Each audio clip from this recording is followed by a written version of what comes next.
नाज़रीन, अवामी न्यूज़ में ख़बरनि जो सिलसिलो जारी है। इन वक्त असीं तव्हांखे कंदकोट में ख़बर ॾींदा हलूं त हिकु ॾींहुं पहिरीं कश्मीर पुलिस पारां बदनाम ज़माना धाड़ियल जीअन जागरानी खे मारण जी दावा कई हुई, जेका दावा कूड़ी साबित थी। ज़िले कश्मीर जे कचे वारे इलाइक़े में दहशत जी अलामत बणियल बदनाम ज़माना धाड़ियल जीअन जागरानी पुलिस मारण जूं धमकियूं ॾेई वीडियो बयान सोशल मीडिया ते वायरल करायो आहे। धाड़ियल जीअन जागरानी संदसि साथियुनि पारां कश्मीर पुलिस खे ललकारींदे वीडियो बयान जारी कयो आहे। फटी बटी काने अला मुंहिंजी महिरबानी आहे। घणो लड़ियो आहे शेख शाह बखूं। इंशाअल्लाह ताला जो 12 जो डेट पूरो करे सिपाहियुनि जो पोइ इंशाअल्लाह ताला उमेदा पूरियूं थियूं। शेखुड़ी जा पुट इहे इनाम न वठबा आहिनि। ये खाली इंशाअल्लाह ताला इतला वॾे ये गिदड़ मांखे मारे छा कंदा। इंशाअल्लाह ताला आखिरी डेट जीअं त जो मुल्क जो फानी हूंदो। मां घणो शेखुड़ा तोखो लड़ियो आहे पर हाणे न बची सघंदे। मुंहिंजा क़ौमी जहिड़ा तुलानु खाई हो है जा शेख तुझी भेण के शेखुड़ा असांजो लन ही न पटे से तो क्या कर दूं।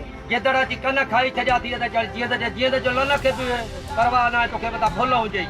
एड़ा ड्रामा ठाही तो मां इंशाअल्लाह ताला जे कल ठातो मां मी अगिना छडे अचे हा ना या दाल के चई का मोटे ना ने सब मुर्द माण्हू हुजे त चई अगिना छोरे हा ये गिदड़ा कोई में त चकी जो कोजू ट्रपाया या इना चिंता भी कदी माणा ने शेख हमदर्द शेख कदी भी कदी त खत्म करनी है। 15 सिपाही मारे को भी गाल सोचनी दा चंदो ये बयान दे तो जियां तो जायरानी मार जी जा फटी या मायना वर्दो इनाम टट्टो वर्दो जियां तो सारे बयान दे इंशाअल्लाह ताला का भी गाल काने का जियां तक न फटी या न मरी इंशाअल्लाह ताला तोखो मंत्री वर्दो में शेखुड़ी जा पुत्र कुच्चे जा 12 तातड़ मुयार 12 एड़ा चिंचा मरदा 12 सिपाही भी मरदा कोसा मरदा इंशाअल्लाह तू पी हाणे सवारे जे घर के बायूं हुंदियूं बायूं बिल्कुल 8 ॾींहनि में इंशाअल्लाह काड़ो पूरो थियो। बाकी अरे चाली तोड़ू अड़े राशू मुर्द माण्हू हुजे त उन को हेठ लई अचे आ ॿिया माराए छजे जो मुर्द माण्हू हुजे गैरत हुजे त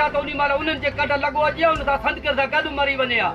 मुंहुं मथे करे कहिड़ो घुमे थो पर दोस्त मुंहिंजा माराए छजे जटड़ी जा पुट कचा हले वट सिधो त मुर्द माण्हू त हुजे हेठ त हुजे मां ईंदो आहे तुंहिंजे ॻोठ में रना चॾा फाड़ियूं पयूं हुजूं थी बि मां न मारियूं आहिनि तुंहिंजूं रना त मुर्दनि जो जहिड़ो मुर्दनि जो हूंदो आहे औरतुनि कहिड़ो ॾोह कयो आहे।